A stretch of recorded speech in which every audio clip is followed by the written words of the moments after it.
Good morning friends. এখন আপনাদের সামনে একটি স্বরচিত কবিতা পাঠ করে শোনাচ্ছি। কবিতার নাম টিকলি। টিকলি। এক যুবক টিকলি টিকলি বলে ডাকতে ডাকতে ছুটে চলেছে। এক হাতে তার বাঁশের লাঠি, অপর হাতে লণ্ঠন। কেউ কি আপনারা অনুমান করতে পারছেন? পারেননি তো? পারেননি? তাহলে বলছি শুনুন। ধরুন তরুণটির নাম চপল, তার একমাত্র বোন টিকলি আজও কলেজ থেকে ফিরে আসেনি কলেজ থেকে। কোন এক সন্ধ্যায় খবর এলো কয়েকজন যুবক টিকলিকে ধর্ষণ করেছে। ধর্ষণ! খবরটা শুনতে পেয়েই তপন তার বোনকে ডাকতে ডাকতে ছুটে চলেছে।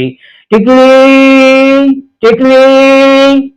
এক হাতে তার বাঁশের লাঠি, অপর হাতে লণ্ঠন।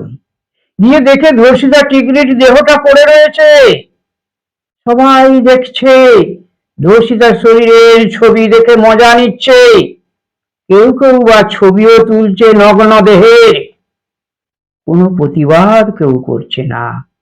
প্রতিবাদ বুঝি আজ বোবা হয়ে গেছে প্রতিবাদ।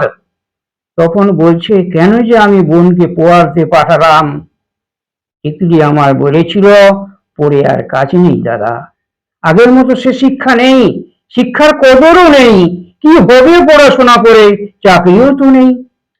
আমি বোনকে বুঝিয়ে বলেছিলাম, না রে বোন, অমন কথা বলিস না, শিক্ষার একটা মান আছে।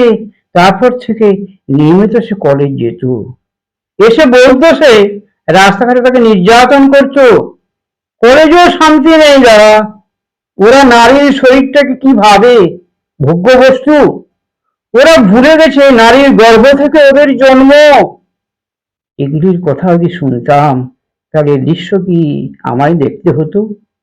পুলিশ এসে বডি তুলে নিয়ে গেল, কেউ ধরা পড়লো না। ওরা সবাই যে নামি দামি বাড়ির ছেলে, বিচার হলো না। তারপর থেকে তপন প্রতি সন্ধ্যায় এক হাতে লাঠি, অপর হাতে লণ্ঠন নিয়ে ছুটে চলে, আর চিৎকার করে বলে, টিকলি, টিকলি, ফিরে আয় বোন, ফিরে আয়।